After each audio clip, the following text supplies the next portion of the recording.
first NAMRC was in 1973.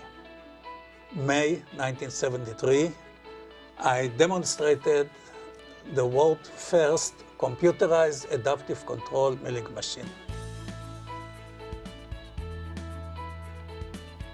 NAMRI and NAMRC are important because they create an interface where manufacturing engineers and researchers can interact. And this group identifies the trend before any other group and try to promote. And people who are involved are really love manufacturing.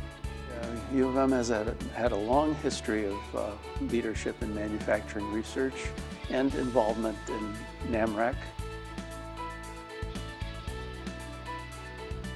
Manufacturing is really all about trying to make high-quality products at low cost and in a way that's responsive to the marketplace.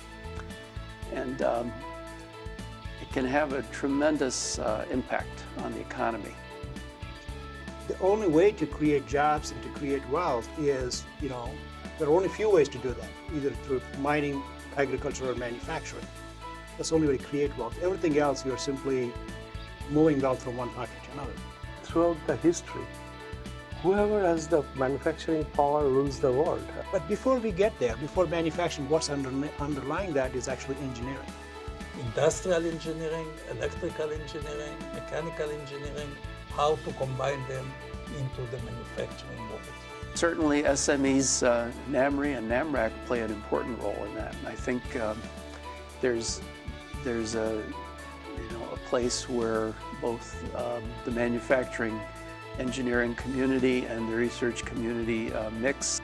And this is an integrated system. So you must design integrated system if you want to be number one.